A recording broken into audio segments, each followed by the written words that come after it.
Once upon a time, in ancient Japan, there was a young disciple named Kiyoshi who was eager to learn the ways of Zen. He was a diligent student, practicing his meditation and studying the sutras. But he still felt that he lacked a deeper understanding of the true essence of Zen. Hearing about a wise Zen master named Hoshin, who lived on a remote mountain, Kiyoshi decided to embark on a journey to seek the master's guidance and wisdom.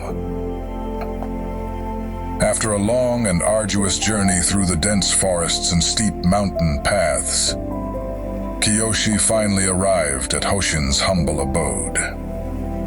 The master was known to be a man of few words, but possessed immense wisdom that was highly sought after by those on a path of spiritual enlightenment. Kiyoshi respectfully bowed before the Zen master and expressed his desire to learn the meaning of Zen. The wise old master looked deeply into the young disciple's eyes and remained silent for a while, as if weighing the sincerity of his request. As Kiyoshi grew more anxious, the master finally picked up a stone and struck it against the ground. The stone produced a sharp, clear sound that echoed through the surrounding mountains. Hoshin then asked Kiyoshi, "Do you hear the sound of the stone?" The young disciple, puzzled but intrigued, replied that he did indeed hear the sound. The Zen master then asked Kiyoshi, "Now listen to the sound of silence." Kiyoshi, determined to understand the lesson, focused his attention on the silence that followed the sound. At first, it seemed like an impossible task. His mind was filled with thoughts and distractions, but he persisted, trying to become more aware of the silence between the sounds. Days turned into weeks, and weeks into months. Kiyoshi continued to meditate on the sound of silence under the guidance of Master Hoshin. The young disciple started to notice subtle changes within himself. His mind began to quieten, and his awareness of the world around him heightened.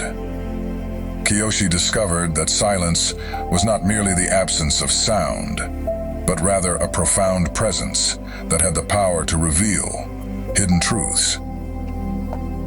One day, while meditating by the river, Kiyoshi became aware of the gentle sound of the water flowing over the rocks. He listened intently to the symphony of nature.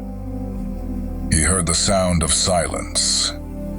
It was as if the entire universe was whispering its wisdom to him, and he felt a deep sense of peace and tranquility. Kiyoshi continued to train with Master Hoshin, learning to embrace the power of silence in every aspect of his life. He found that when he truly listened, the silence would guide him, offering insights and clarity that he could not find elsewhere. As the years passed, Kiyoshi's reputation as a wise and compassionate teacher began to spread throughout the land. People from all walks of life came to seek his counsel and guidance. He would often share the story of his own journey to enlightenment and the power of silence that had transformed his life. He never tired of sharing the transformative power of silence and the profound wisdom it could reveal. Years later, as Kiyoshi lay on his deathbed, his disciples gathered around him, seeking one final lesson from the beloved master. With a weak yet peaceful smile, Kiyoshi whispered, "Listen to the sound of silence, and you will hear the wisdom of the universe." And with that, the great teacher closed his eyes and breathed his last, leaving behind a legacy of wisdom and compassion that would inspire generations to come. Moral of the story. The story of Kiyoshi and the power of silence serves as a reminder that true wisdom and understanding can often be found in the spaces between the noise and distractions of our daily lives. By embracing the power of silence, we open ourselves to the possibility of growth, transformation, and a deeper connection to the world around us.